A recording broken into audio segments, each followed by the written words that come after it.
Sudah lebih dari 6 bulan Intan Ratna merasa digantung statusnya oleh suaminya sendiri, Mael Lee.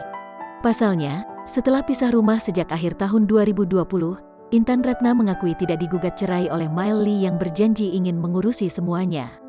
Memang sebelumnya Mael Lee sempat mengajukan gugatan cerai ke Pengadilan Agama Pekanbaru untuk berpisah dari Intan Ratna.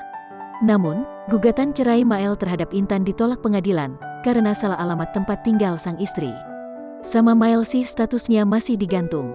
Cuma dia baru saja ajukan gugatan cerai ke Pengadilan Agama Batam, kata Intan Ratna Juwita kepada Arta Kota, Selasa, tanggal 6 Juli tahun 2021, malam. Wanita berusia 30 tahun itu mengaku sangat senang karena Mael akhirnya mengajukan gugatan cerai, yang memang sudah dinantikan olehnya. Senang banget akhirnya dia, Mael, gugat cerai, lama juga digantung ini sayanya. Memang sudah nunggu kapan gugatnya, ucapnya. Karena kemarin-kemarin pas ditanya kapan ajukan cerai, katanya disuruh sabar soalnya lagi kerja. Pas udah dapat surat gugatan saya senang banget, tambahnya. Pedangdut seksi itu lupa kapan Mael mengajukan gugatan cerai. Hanya saja tanggal 12 Juli tahun 2021 mendatang, ia akan menjalani sidang cerai ketiga dengan agenda mediasi. Dalam sidang mediasi aku diharuskan datang, aku udah ikhlas dia mau cerai. Cuma untuk mediasi ketiga kami diharuskan hadir.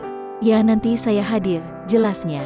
Alasan wanita bernama lengkap Intan Ratna Juwita itu hadir dalam gugatan cerai, bukan bermaksud menghambat proses cerainya itu. Ya saya datang dengan tujuan memperlancar proses sidang dan bisa bercerai, ungkapnya. Intan Ratna meminta doa agar proses sidang cerai yang memang ia nantikan bisa berjalan dengan lancar. Ya semoga saja saya bisa segera menjadi janda, ujar Intan Ratna.